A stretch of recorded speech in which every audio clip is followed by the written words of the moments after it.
토빗기 1장 머리글 토빗의 이야기를 적은 책. 토빗은 납탈리 지파에 속한 아시엘의 후손으로서 토비엘의 아들이고, 토비엘은 하나넬의 아들, 하나넬은 아두엘의 아들, 아두엘은 가바엘의 아들, 가바엘은 라파엘의 아들, 라파엘은 라구엘의 아들이다. 토빗은 아시리아인들의 임금 살만 에세르 시대에 티스베에서 포로로 끌려갔다. 티스베는 갈릴레아 고지대 납탈리 지방의 케데스 남쪽, 곧 하초르 위 해지는 쪽에, 그리고 포고르에서는 북쪽에 자리 잡은 곳이다. 고향에서 살 때의 토빗. 나 토빗은 평생토록 진리와 선행의 길을 걸어왔다. 나는 나와 함께 아시리아인들의 땅 니네베로 유배온 친척들과 내 민족에게 많은 자선을 베풀었다. 내가 아직 젊은 나이로 이스라엘 땅 내 고향에 살 때, 나의 조상 납탈리의 온 지파가 다윗 집안과 예루살렘에서 떨어져 나갔다. 예루살렘은 이스라엘 모든 지파의 성읍 가운데에서 선택되어 이스라엘의 모든 지파가 제물을 바치는 곳이다. 거기에는 하느님의 거처로 봉헌된 성전이 모든 세대를 위하여 영원히 세워져 있었다.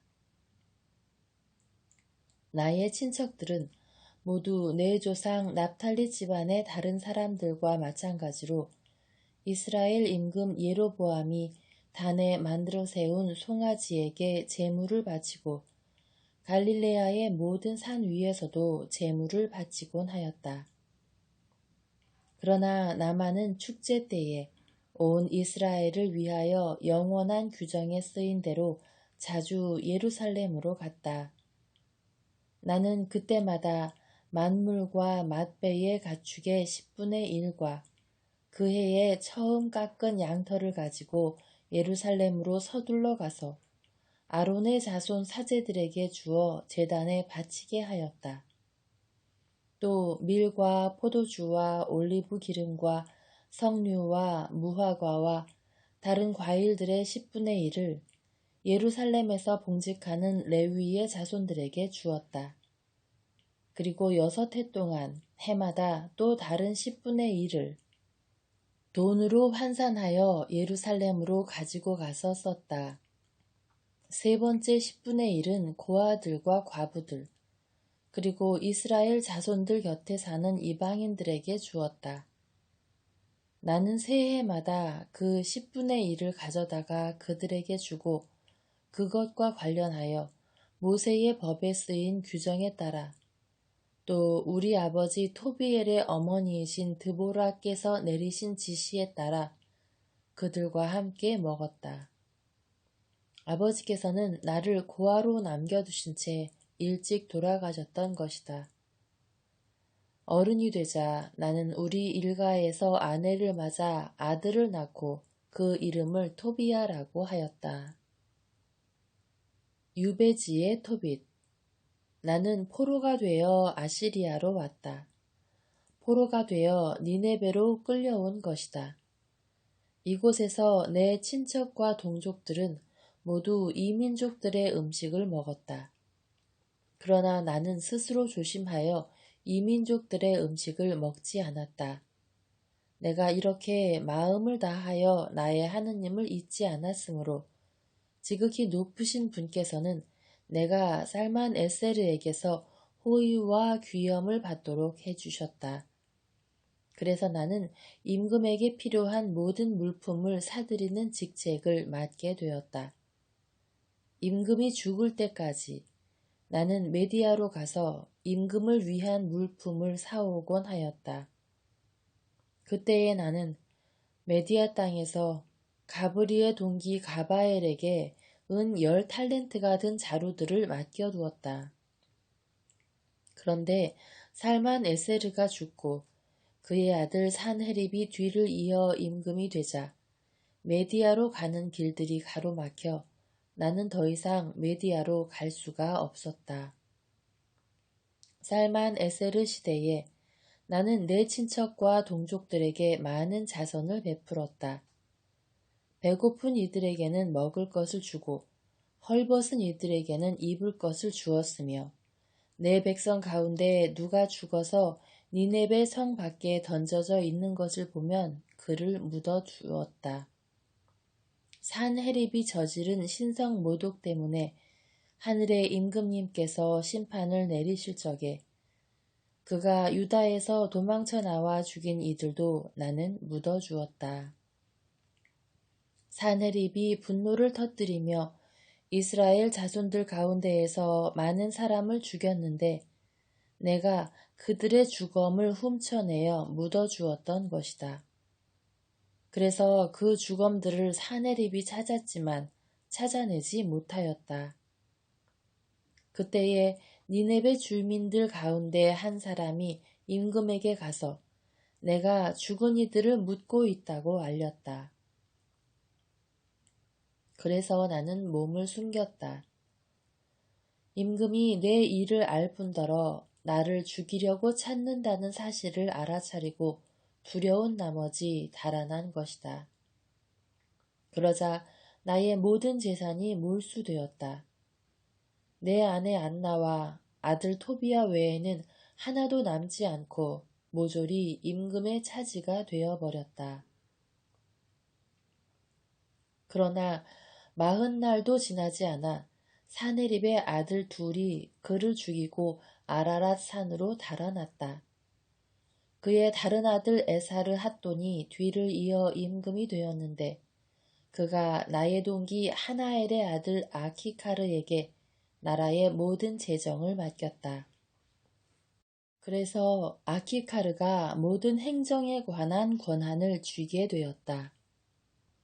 그러자 아키카르가 나를 위하여 간청을 드려 나는 니네베로 돌아올 수가 있었다. 사실 아키카르는 아시리아인들의 임금 산헤립의 헌작 시종장이고 옥새 책임관이었으며 행정관이고 재정관이었다. 에사르 핫돈이 아키카르를 다시 임명한 것이다. 아키카르는 나의 조카로서 가까운 친족이었다.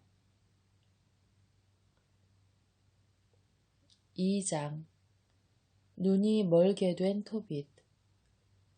에사르 핫돈 시대에 나는 집으로 돌아와 내 아내 안나와 아들 토비아를 되찾게 되었다. 우리의 축제인 오순절, 곧 주간절에 나를 위하여 잔치가 벌어져 나는 음식을 먹으려고 자리에 앉았다. 내 앞에 상이 놓이고 요리가 풍성하게 차려졌다. 그때에 내가 아들 토비아에게 말하였다. 얘야, 가서 니네베로 끌려온 우리 동포들 가운데에서 마음을 다하여 주님을 잊지 않는 가난한 이들을 보는 대로 데려오너라. 내가 그들과 함께 음식을 먹으려고 그런다. 얘야, 내가 돌아올 때까지 기다리마. 그래서 토비아가 우리 동포들 가운데 가난한 사람들을 찾으러 나갔다. 그가 돌아와서 아버지 하고 불렀다. 내가 얘야 나 여기 있다 하고 대답하자 그가 계속 말하였다. 아버지, 누가 우리 백성 가운데 한 사람을 살해하여 장터에 던져버렸습니다. 목 졸려 죽은 채 지금도 그대로 있습니다. 나는 잔치 음식을 맛보지도 않고 그대로 둔 채 벌떡 일어나 그 주검을 광장에서 날라다가 해가 진 다음에 묻으려고 어떤 방에 놓아두었다. 그런 다음 집에 돌아와서 몸을 씻고 슬픔에 쌓인 채 음식을 먹었다. 그때에 아모스 예언자가 베텔을 두고 한 말씀이 생각났다. 너희의 축제들은 슬픔으로 너희의 모든 노래는 애가로 바뀌리라. 나는 울었다. 그리고 해가 진 다음에 나가서 땅을 파고 그를 묻어주었다. 이웃들은 나를 비웃으며 이렇게 말하였다. 저 사람이 이제는 두렵지가 않은 모양이지. 전에도 저런 일 때문에 사형감으로 수배되어 달아난 적이 있는데 또 저렇게 죽은 이들을 묻는구먼. 그날 밤 나는 몸을 씻고 내 집 마당에 들어가 담 옆에서 잠을 잤는데 무더워서 얼굴을 가리지 않았다. 내 머리 위 담에 참새들이 있다는 것을 나는 알지 못하였다. 그때에 뜨거운 참새똥이 내 두 눈에 떨어지더니 하얀 막이 생기는 것이었다. 그래서 치료를 받으려고 여러 의사에게 가보았지만 그들이 약을 바르면 바를수록 그 하얀 막 때문에 눈이 더 멀어졌다.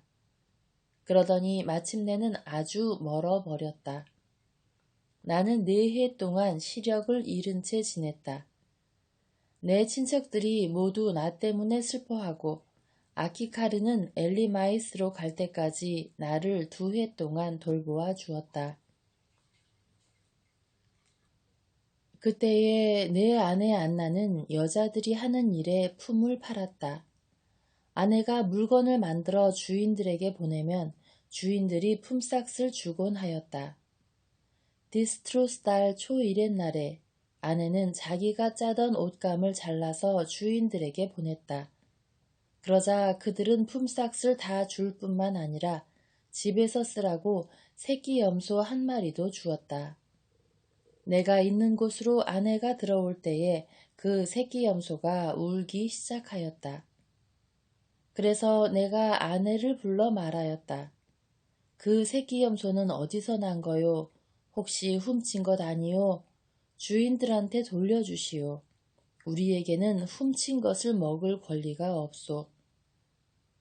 아내가 나에게 이것은 품삯 외에 선물로 받은 것이에요 하고 말하였지만 나는 아내를 믿지 못하여 그 새끼 염소를 주인들에게 돌려주라고 다시 말하면서 그 일로 아내에게 얼굴을 붉혔다.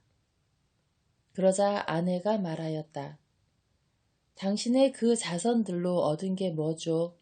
당신의 그 선행들로 얻은 게 뭐죠? 그것으로 당신이 무엇을 얻었는지 다들 알고 있어요. 3장 토빗의 기도. 나는 마음이 몹시 괴로워 탄식하며 울었다. 그리고 탄식 속에서 기도하기 시작하였다. 주님, 당신께서는 의로우십니다. 당신께서 하신 일은 모두 의롭고 당신의 길은 다 자비와 진리입니다. 당신은 이 세상을 심판하시는 분이십니다. 이제 주님, 저를 기억하시고 저를 살펴보아 주소서. 저의 죄로, 저와 제 조상들이 알지 못하고 저지른 잘못으로 저를 벌하지 마소서. 그들은 당신께 죄를 짓고 당신의 계명들을 따르지 않았습니다. 그래서 당신께서는 저희를 약탈과 유배와 죽음에 넘기시고 당신께서 저희를 흩으신 모든 민족들에게 이야깃거리와 조롱거리와 우스갯거리로 넘기셨습니다. 저희의 죄에 따라 저를 다루실 적에 내리신 당신의 그 많은 판결들은 다 참되십니다. 저희는 당신의 계명들을 지키지 않고 당신 앞에서 참되게 걷지 않았습니다.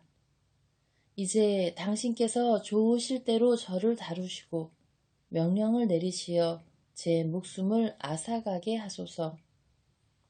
그리하여 제가 이 땅에서 벗어나 흙이 되게 하소서. 저에게는 사는 것보다 죽는 것이 낫습니다. 제가 당치 않은 모욕의 말을 들어야 하고 슬픔이 너무나 크기 때문입니다.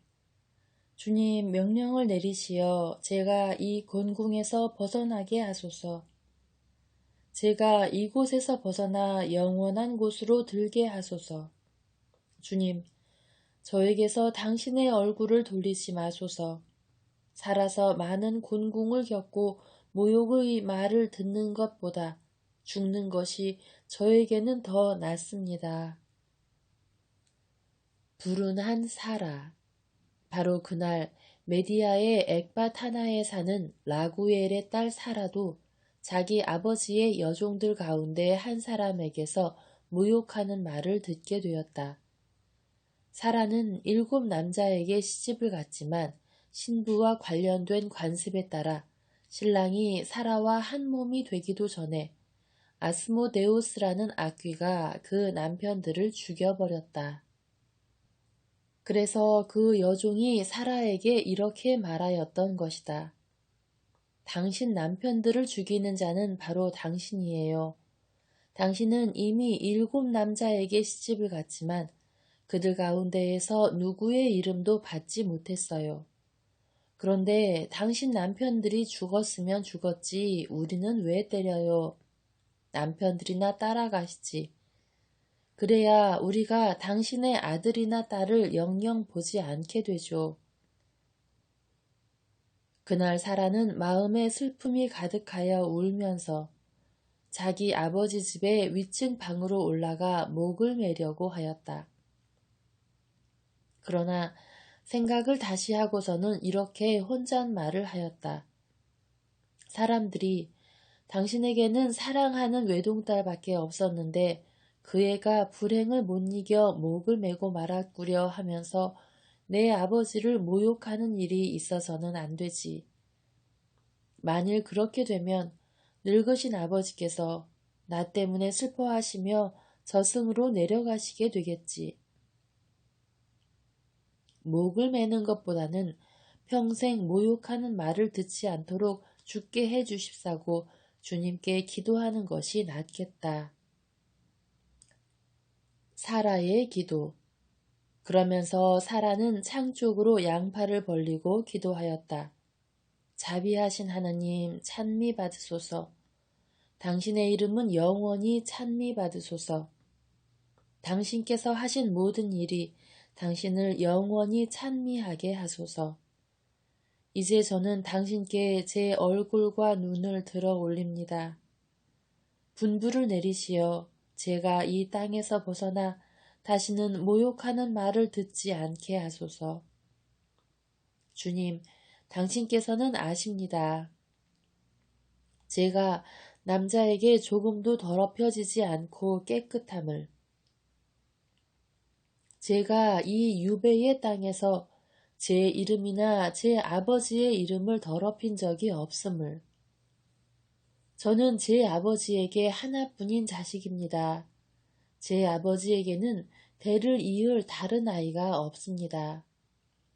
아버지에게는 저를 아내로 맞아들일 가까운 친족도 일가부치도 없습니다. 저는 이미 남편을 7이나 잃었습니다. 제가 더 살 이유가 있겠습니까?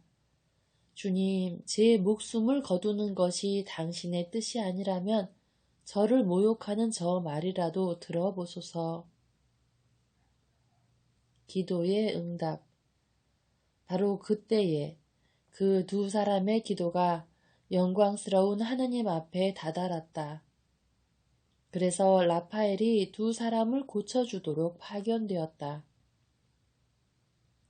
곧 토빗에게는 그의 눈에서 하얀 막을 벗겨 그 눈으로 하느님의 빛을 보게 해주는 것이고, 라구엘의 딸 사라에게는 토벳의 아들 토비아의 아내가 되게 해주고 또 아스모데우스라는 악귀를 내쫓아 주는 것이었다.